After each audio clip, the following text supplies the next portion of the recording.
ভিন্ন করার জন্য কিন্তু পাহাড়ে কিন্তু এক ধরনের একটা ষড়যন্ত্র হয়েছে, কিন্তু তাদের এই ষড়যন্ত্রটা হয় না, কার্যকর হয় না।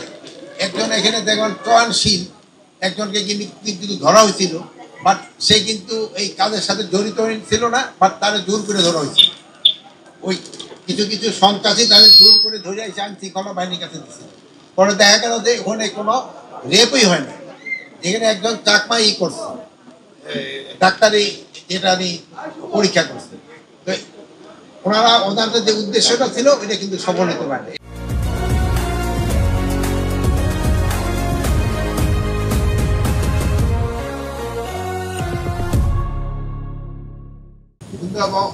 ভক্তরা আপনাদের এটা এখানে দেখলাম খুব সুন্দর হয়েছে, এবং এবার পূজা খুব শান্তিপূর্ণভাবে হচ্ছে।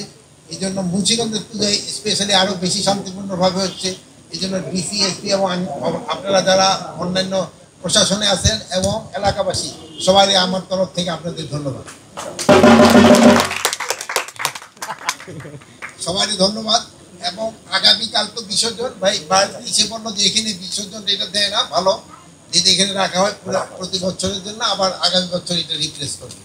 এবার আপনারা জানেন যে এই পূজাটাকে ভিন্ন করার জন্য কিন্তু পাহাড়ে কিন্তু এক ধরনের একটা ষড়যন্ত্র হয়েছে, কিন্তু তাদের এই ষড়যন্ত্রটা হয় না, কার্যকর হয় না। একজন এখানে দেখবেন ত্রয়নশীল একজনকে কিন্তু ধরা হয়েছিল, বাট সে কিন্তু এই কাজের সাথে জড়িত ছিল না, বাট তারা জোর করে ধরা হয়েছিল।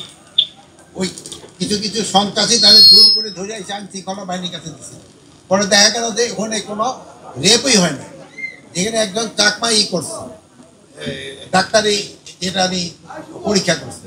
তো ওনারা ওনাদের যে উদ্দেশ্যটা ছিল ওইটা কিন্তু সফল হতে পারে না। এটা সফল হতে পারে নাই আপনাদের সবাই সহযোগিতার জন্য। এটা যেন শান্তিপূর্ণভাবে আরেকটা দিন আছে, ভালোভাবে কেটে যাবে। তারপরে 6 তারিখ আছে লক্ষ্মী পূজা, ওই সময় ওইটা আরো ভালোভাবে হবে। এই সময় সে সময় তো বৌদিদের হয়তো কাজ বেড়ে যাবে, যেহেতু অনেক নাড়ু বানাইতে হবে।